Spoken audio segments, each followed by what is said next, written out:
remember we talked about theories and laws, I believe, very briefly in the beginning. The theory explains, the law says what happens. So the theory that matter is composed of atoms grew out of observations and laws. And the three most important laws that led to this were the law of conservation of mass, the law of definite proportions, and the law of multiple proportions. And we're going to look at those briefly. So conservation of mass. 1789, Antoine Lavoisier formulated the law of conservation of mass, which says in a chemical reaction, matter is neither created nor destroyed. And this was a very important law, a series of observations that all say the same thing, tested by many people. So what this says is that when a chemical reaction occurs, the total mass of the substances involved do not change. You don't end up with more matter or less matter. The amount of matter is constant. And this is consistent with the idea that matter is composed of atoms. So here's an example of a reaction. Sodium metal reacting with chlorine gas to form sodium chloride, which is table salt. If you take 7.7 grams of sodium, it will react with 11.9 grams of chlorine gas and give you a total of 19.6 grams of sodium chloride. The total mass of what you start with, 19.6 grams. The total mass of what you end up with, 19.6 grams. Mass is conserved. It doesn't increase, it doesn't decrease. How does this support the idea that matter is composed of atoms? Well, sodium has sodium atoms. Chlorine gas contains chlorine atoms. They run around in pairs called molecules. What happens when these two elements react is that these little atoms just rearrange themselves. They rearrange themselves to form sodium chloride.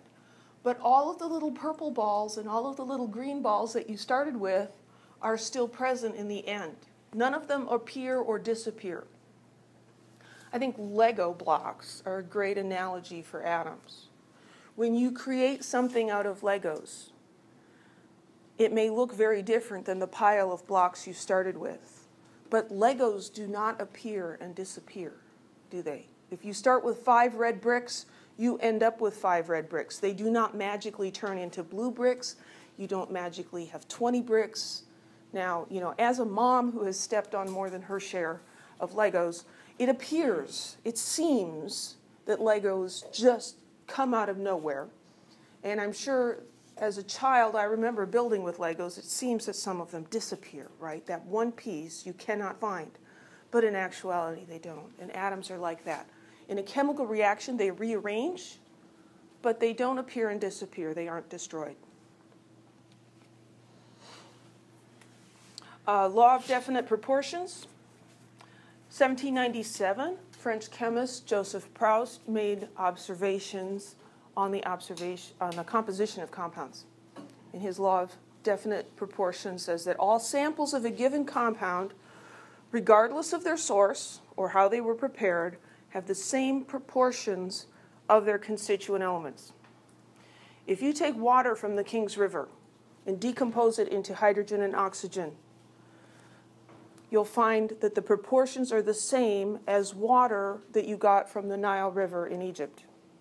It doesn't matter where the water comes from.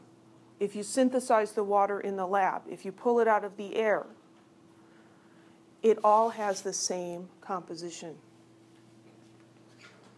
This is sometimes called the law of constant composition. Definite proportion, constant composition, same thing. So an example, if you take 18 grams of water and decompose it into its elements, you'll get 16 grams of oxygen and 2 grams of hydrogen.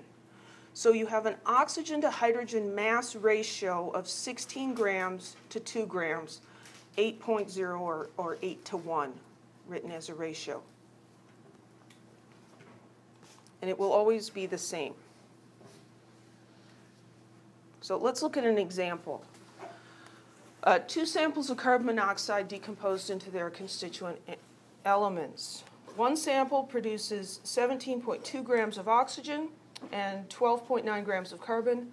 The other sample produces 10.5 grams of oxygen and 7.88 grams of carbon. And we're supposed to show that these results are consistent with the law of definite proportions.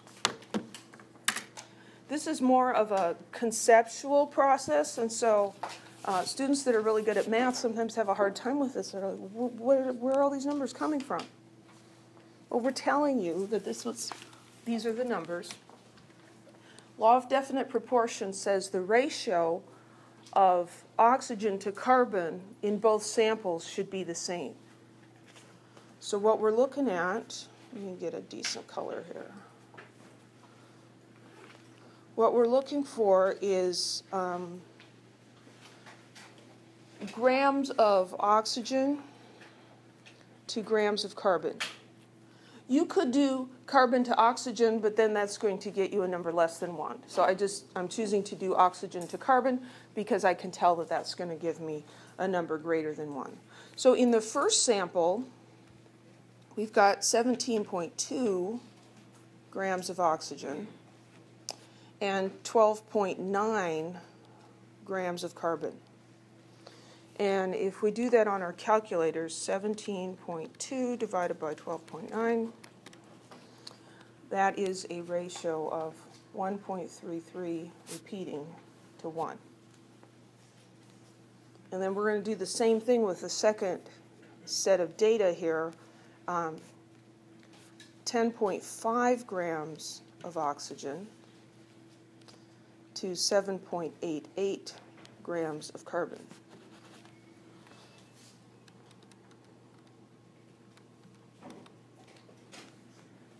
And that gives me 1.33. Not exactly the same. It's not 1.33 repeating. It's 1.33 248,731, but still very close to 1. This supports the law of definite proportions because the proportion of one element to the other is the same in different samples. Does that make sense?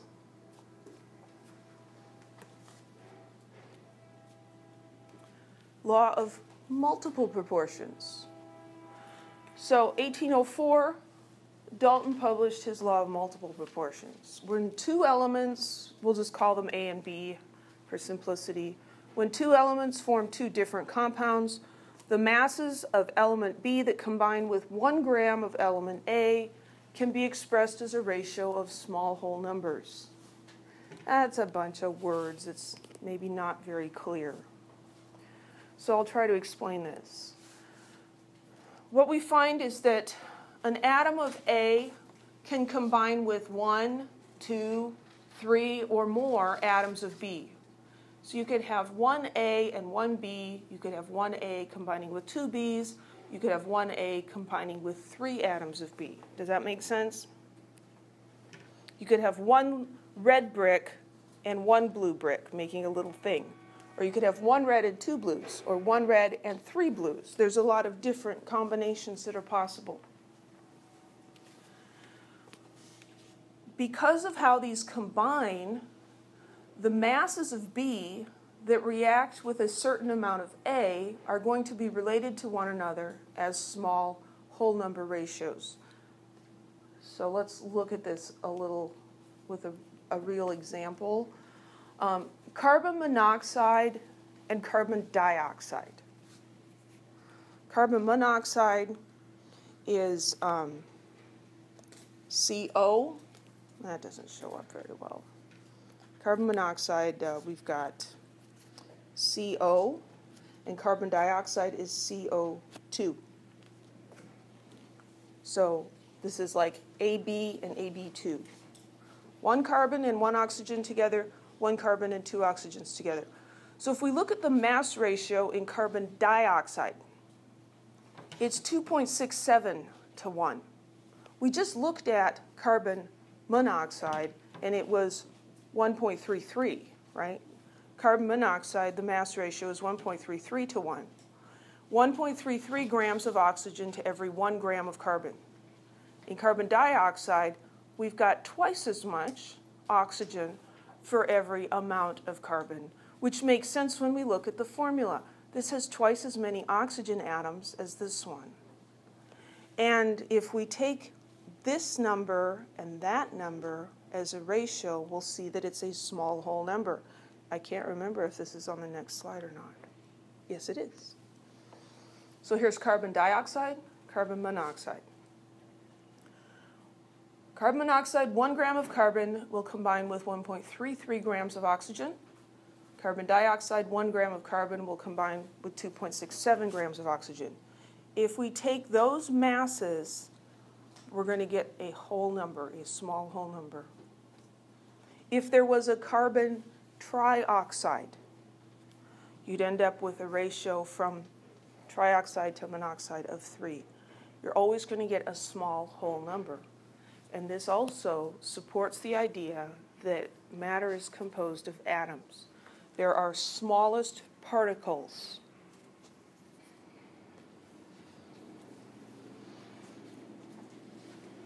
So an example of multiple proportions. Hydrogen and oxygen form both water and hydrogen peroxide. If you take a sample of water and decompose it, you're going to get 0.125 grams of hydrogen for every 1 gram of oxygen. That's the ratio. If you take hydrogen peroxide, you're going to get 0.250 grams of hydrogen for every 1 gram of oxygen. They both contain hydrogen and oxygen, but the proportions are different. Show that these results are consistent with the law of multiple proportions. So they've given us the information we need, the mass of hydrogen per amount of oxygen. For one compound, the mass of hydrogen per same amount of oxygen for the other compound. And so we need to find the ratio.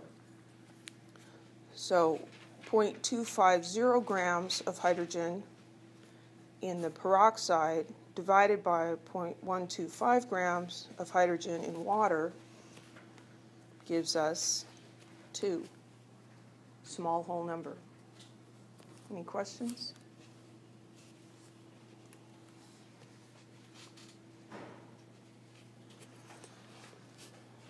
So those are 3 laws. Laws say this is what happens. The theory explains, and John Dalton's atomic theory explains those 3 laws. And these are the 4 ideas in this theory. Each element is composed of tiny indestructible particles called atoms. All atoms of a given element have the same mass and other properties that distinguish them from atoms of other elements. Atoms combine in simple whole number ratios to form compounds, and atoms of one element cannot change into atoms of another element. In a chemical reaction, atoms only change the way that they are bound together. It's like building with Lego bricks, and you have a little house, and you take it apart and you make it into a barn or something. You're just taking them apart and putting them back together.